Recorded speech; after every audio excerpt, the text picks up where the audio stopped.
Boa noite, é um prazer, estarmos falando a respeito da Bíblia Sagrada e a gente ter esse encontro para a gente aprender mais um pouco da Palavra de Deus, que é a Bíblia Sagrada, Hoje nós vamos estar falando a respeito da mulher, do texto chamado A Mulher Pecadora. Esse texto, ele está escrito no Evangelho de Lucas, no capítulo 7, dos versículos 36 ao versículo 50, ok? Então, hoje o assunto é sobre a mulher pecadora, tá? Eu vou lendo, na medida que eu vou lendo, eu faço os comentários, tá? Então, o que nós podemos aprender a respeito da mulher pecadora? O versículo 36, então, de Lucas capítulo 7, ele começa dizendo assim, olha, convidou um dos fariseus para que fosse jantar com ele. Jesus, entrando na casa do fariseu, tomou lugar à mesa. Então, o texto está dizendo que Jesus recebeu um convite para jantar na casa de um fariseu. A gente sabe que fariseu significa separado, era um líder de uma religioso ou era um grupo religioso respeitado em Israel no tempo de Jesus, há 2000 anos atrás, e eles se opunham muito a Jesus, porque eles eram uma religião oficial, famosa, eles tinham domínio do país, embora fossem os romanos que controlavam, mas eles tinham grande influência. Então, os líderes praticamente que influenciavam as decisões políticas eram os fariseus, E os fariseus e outros grupos, como por exemplo os doutores da lei. Então Jesus teve muito problema com essas pessoas, Porque por causa daquela questão do orgulho, Então Jesus apareceu, não estudou nas escolas deles, Não se submeteu a eles, E Jesus, a forma de viver do Senhor Jesus condenava a forma de viver dos fariseus, e por isso eles fizeram oposição a Jesus. Então aqui está no início, vamos dizer assim, do ministério de Cristo.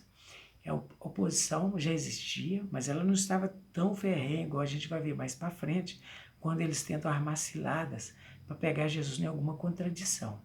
Aqui, nesse caso, por exemplo, fala que ele chamou Jesus para ir na sua casa jantar, e Jesus tomou lugar à mesa. Agora, o cenário é o seguinte, a mesa lá era uma mesa baixa, ele ficava na poltrona, sentado numa poltrona, reclinado com o cotovelo esquerdo, pode ser, com o direito ele comia e os pés ficavam esticados na poltrona, Então, além de Jesus, existiam outras pessoas ali naquele ambiente. O ambiente, então, dos fariseus, olha como o ambiente que Jesus vivia. Quando a gente lê os versículos anteriores, por exemplo, quando a gente lê o mesmo capítulo 7 de Lucas, quando a gente lê, por exemplo, o versículo 16, fala assim, olha, todos ficaram possuídos de temor e glorificavam a Deus, dizendo, grande profeta se levantou entre nós e Deus visitou o seu povo. Essa notícia a respeito dele divulgou-se por toda a Judéia e por toda a circunvizinhança. Então, está falando, o título aqui fala que foi no versículo 11, fala que em Naim, Jesus ressuscitou um rapaz, Então, que estava sendo levado, morto para ser enterrado. E houve um alvoroço. Então, o povo percebeu e disse, um profeta se levantou entre nós. Então, Jesus não estudou nas escolas dos fariseus, E aí, ele se tornou, então, o quê? Uma oposição aos fariseus, porque ele condenava a hipocrisia dos fariseus, E ele não se submetia, então, à liderança dos fariseus, que queriam o poder, Agora, quando a gente lê o versículo 30 desse mesmo capítulo 7 de Lucas, fala assim, olha, mas os fariseus e os intérpretes da lei rejeitaram quanto a si mesmos o desígnio de Deus, não tendo sido batizado por ele. Então, os fariseus e os doutores da lei, eles rejeitaram quanto para eles os desígnios de Deus. Aqui está dizendo. Então, em outras palavras, o que está dizendo? O versículo 29, eu li o versículo 30 com relação aos líderes, né, religiosos. Mas quando a gente lê o versículo anterior, 29, fala: todo o povo que o ouviu e até os publicanos reconheceram a justiça de Deus, tendo sido batizados com o batismo de João. Então, o batismo de João Batista era um batismo de arrependimento. As pessoas arrependiam com o evangelho de João Batista, que falava que viria o Salvador, né? E o batismo significava arrependimento, reconhecer que era pecador. No caso de reconhecer a justiça de Deus, ou seja, quando se fala de justiça, gente, está falando de juízo, está falando de punição. Então é interessante a gente pensar no outro versículo que está mais para frente, que está em Romanos 3, versículo 4. Olha o que diz Romanos 3, versículo 4. Lá fala assim, olha, sempre seja Deus verdadeiro e todo homem mentiroso, ok? Então, no versículo 26, o mesmo Romanos, capítulo 3, fala assim, ó, para que ele seja justo e justificador daquele que tem fé em Jesus. Então, o que esse versículo parece difícil está querendo dizer? Deus é justo. Então, quando no que diz respeito à justiça, Jesus, tanto João Batista como Jesus, falou assim, olha, vocês são todos pecadores. O povo e os publicanos, que eram os cobradores de impostos, igual Zaqueu, né, reconheciam que eram pecadores, então eles reconheciam que Deus era justo, então que Deus poderia punir, né, punir as pessoas porque as pessoas pecavam. Então, no versículo 30 desse capítulo 7 aqui de Mateus, fala que que os fariseus, os líderes religiosos, então, eles não reconheceram, né? Os fariseus e os intérpretes da lei rejeitaram quanto a si mesmos os desígnios de Deus. Então, a condenação que Deus falou, vocês são pecadores, eles não aceitavam, os fariseus não aceitavam, ok? Esse é o cenário que a gente vai conversar hoje. E quando Romanos, que eu citei, capítulo 3, versículo 26, fala assim, ó, para que ele seja justo e justificador daqueles que têm fé em Jesus. Então, justo está dizendo que Deus tem o direito de punir. E justificador, olha que coisa interessante, muito bacana. Deus vai justificar aqueles que têm fé em Jesus. Então, quem crê em Jesus, o quê? Será justificado, né? Isso que é interessante a gente pensar nisso. Quem crê em Jesus sairá justificado. Por quê? Por causa da sua própria justiça? Não, gente, nós não temos justiça própria. Por causa da justiça de Cristo. Por causa da punição que Cristo sofreu no nosso lugar. Ok? Então, quando a gente continua no texto, que é sobre a mulher pecadora, e nós começamos com Simão, né, que convida Jesus para jantar na casa dele, Jesus não rejeitava o convite, ele foi. No versículo 37 fala assim, eis uma mulher da cidade, pecadora, sabendo que ele estava à mesa na casa do fariseu, levou um vaso de alabastro com unguento. Gente, naquele tempo, um jantar, onde as pessoas iam num jantar, existia poeira, né? Eles chegavam com pés sujos de poeira, né? Então andava-se muito a pé, existia muita poeira, muita terra. Então Jesus, eu só quero mostrar a princípio o cenário. O cenário, o pano de fundo era que Jesus chegou lá, Jesus estava com o pé cheio de poeira.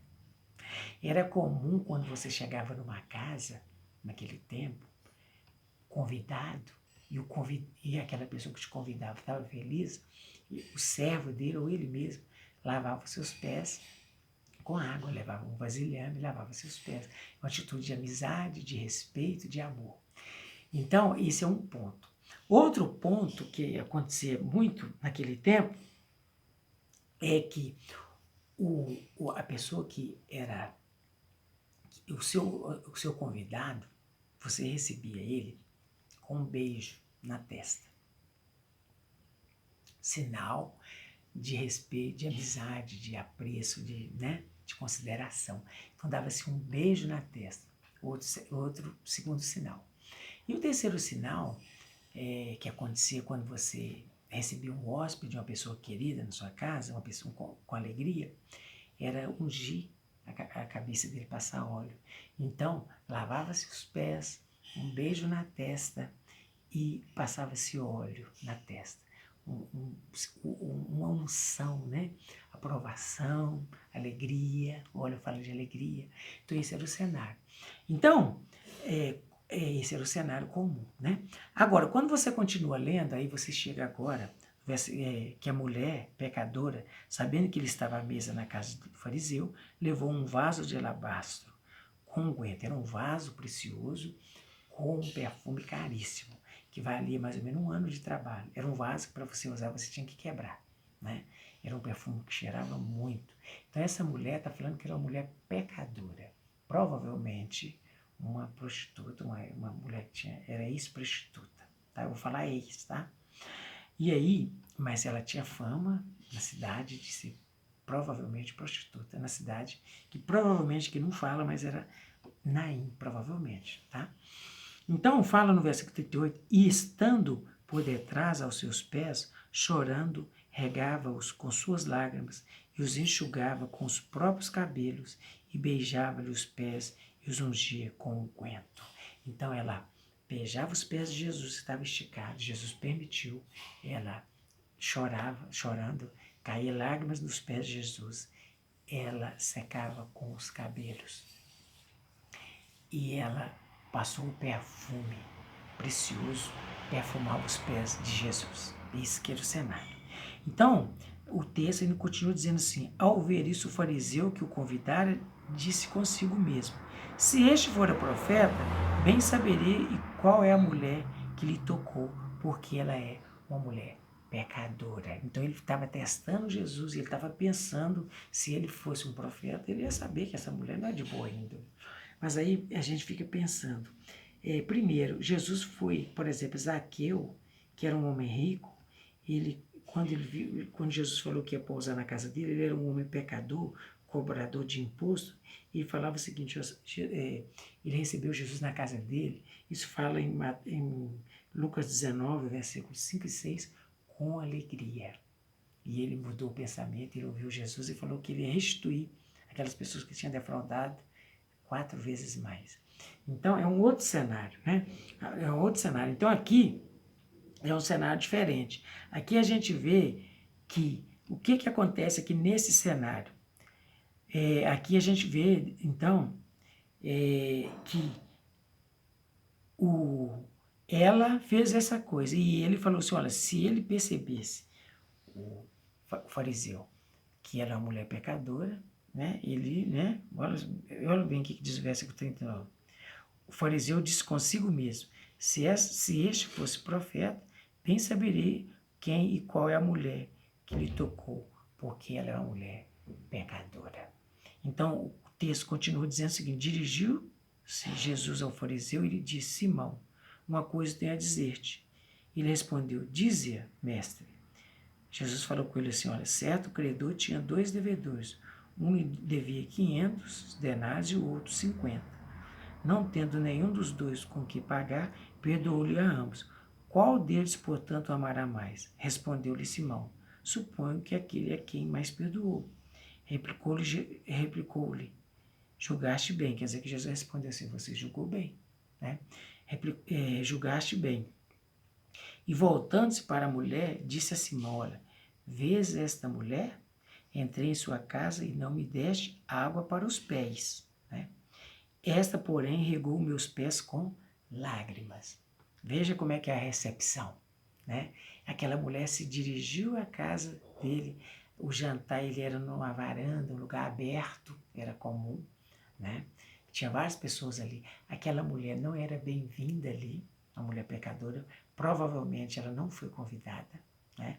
Aí a primeira aplicação, quantas vezes você está no lugar, você deixa de ir no lugar, por exemplo, numa igreja, onde você, porque você não gosta de alguma coisa lá, porque você não gosta de alguém lá, porque você se preocupa com roupa, você se preocupa com reputação sua. Então, assim, você não gosta de alguém lá, ou você tem algum preconceito contra alguém que reúne lá, né?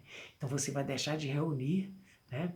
Porque a Bíblia fala que a gente deve se reunir, porque lá a gente cresce espiritualmente. Não deixei de congregar, lá em Hebreus fala isso. Então, aqui é que esta mulher foi numa casa onde ela, certamente, ela não era bem-vinda, mas ela foi. Por quê? Porque o alvo dela não era olhar para as pessoas, mas olhar para o Mestre, para Cristo. Esse que era o ponto importante, primeiro ponto importante. Outra coisa que eu lhe digo é o seguinte, naquele banquete, né? Como é que Jesus é tratado por muitas pessoas? Lá ele foi tratado como uma pessoa comum, né? Ele, para o Simão, Jesus era alguém comum. Mas aí eu pergunto, e para a mulher? Né? Como que ele foi tratado? Como que ele foi considerado? Certamente a mulher, pelo que a gente percebe aqui, tratou como Senhor. E como você vê Jesus? Como mais um, né? Um líder? Como você vê ele? Como você enxerga Cristo? Né? Essa que é uma pergunta importante. Porque a mulher, né? Ela fez isso. Né? E olha o que Jesus fez com ela. Olha. Voltando para a mulher, disse a Simão, vês esta mulher? Entrei em tua casa e não me deste a água para os pés. Essa, porém, regou meus pés com lágrimas e os enxugou com os seus cabelos. Né? Ela enxugou com os seus cabelos. É isso que ele está dizendo aqui. Essa mulher, então, enxugou com os seus cabelos. Não me deste o ósculo, ou seja, não me deste o beijo, né? Na testa. Aí fala, olha, mas, o que ele vai dizer? Ela, entretanto, desde que entrei, não cessa de me beijar os pés. Outra coisa aqui, olha. Não me ungiste a cabeça com óleo, mas esta com bálsamo ungiu os meus pés. Ela ficou aos pés de Jesus. Né? E ele vai dizer mais aqui, olha. Por isso te digo, perdoados são os seus muitos pecados, porque ela muito amou. Mas aquele a quem poucos perdoou, pouco ama. Então disse a mulher, perdoados são os seus pecados. Os que estavam com ele à mesa começaram a dizer entre si, quem é este que até perdoa pecados? Mas Jesus disse à mulher, a tua fé te salvou, vai-te em paz. É interessante pensar, Jesus falou que salvou ela não foi a obra dela, foi a fé dela. A gente acredita que no texto, embora o tempo nosso é curto, que aquela mulher já tinha visto Jesus falar, como por exemplo, Jesus falou em Mateus capítulo 11, né? Vinde a mim todos vós que estáis cansados, sobrecarregados, e eu vos aliviarei. Né? Então Jesus falou o seguinte, olha, aquela parábola curta que ele conta para ele, fala o seguinte, olha, quem deve muito, né, ama muito, quem deve pouco, ama pouco. Jesus está dizendo, agora preste atenção, quem deve, ele estava falando, duas pessoas tinham uma dívida. Aquelas duas pessoas, aquela dívida, ele está se referindo ao seguinte, o sentimento das pessoas com relação à dívida, porque se você tem uma dívida e você não pode pagar, é dívida. Isso deixa a pessoa, do ponto de vista da justiça de Deus, numa situação difícil. Então, quem deve muito ou deve pouco e não pode pagar, ele está condenado. Então, do ponto de vista da justiça, estão condenados, todos eles. Do ponto de vista do fariseu, que era orgulhoso, ele não devia. Né? Então, Jesus falou, olha, mesmo que alguém que se deva muito, que deva pouco, eles estão condenados. Agora, o mais importante é reconhecer que é um pecador. Isso aconteceu com a mulher, provavelmente antes, porque ali ela estava indo mostrar o quê? A sua gratidão, no ato de adoração, se expondo, tá? Ela tinha uma fama, mas outra coisa importante, né? Lá em Isaías fala que ainda que os nossos pecados sejam como a escarlata, ainda que nossos pecados sejam negros, ficarão brancos como a neve. Por quê? Por causa do perdão. Tá? A obra, Deus é que faz a obra de salvação. Então a obra de salvação não é nossa. Nós não temos mérito próprio. A salvação é de Deus. Né? Por exemplo, o rei Davi, no Salmo 51, ele fala assim, olha, versículo 4. Contra ti somente pequei, e fiz o que é mal à tua vista, para que seja justificado quando falares, e puro quando julgares. Então, eu pequei contra ti. Deus, o Senhor, está justificado quando falares, e puro quando julgares. Ok? Graças a Deus, a Bíblia diz que nós temos paz com Deus através de Cristo Jesus. Porque foi Cristo quem pagou o preço do nosso pecado. É isso também que a Bíblia vai nos dizer. Então, quando a gente olha, então, para a Bíblia, ela nos vê como todos como os pecadores, né? E quem as pessoas, quando Jesus andou, nas andanças de Jesus aqui, que mais foram justificados, e que Jesus falou assim, a tua fé te salvou, exatamente os que se sentiam pecadores, não os que se sentiam justificados, que se sentiam santos, se sentiam melhor que o outro, não, mas os que se sentiam pecadores, e estes é que foram justificados. Então, a palavra de hoje é o seguinte: na casa de Simão, Jesus foi na casa de Simão e Jesus deu uma lição em Simão. E Jesus recebeu a adoração de uma mulher que era uma mulher pecadora, que tinha deixado aquela vida de pecadora recente e os homens não viam a mudança que tinha acontecido já no coração daquela mulher. Jesus tinha percebido. É por isso que Jesus aceitou a adoração daquela mulher. Por quê? Porque Jesus falou em outra passagem, se a gente não se tornar como uma criança, a gente não vai ver o reino do céu. E para a gente ver o reino do céu, a gente precisa reconhecer como uma criança, ou seja, crianças são verdadeiros, são sinceros, são dependentes.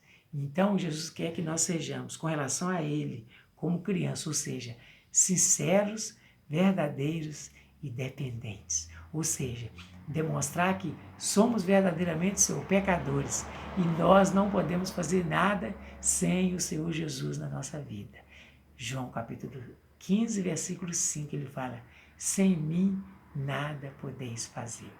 Eu queria chamar a atenção também de uma questão importante aqui, que é com relação à salvação.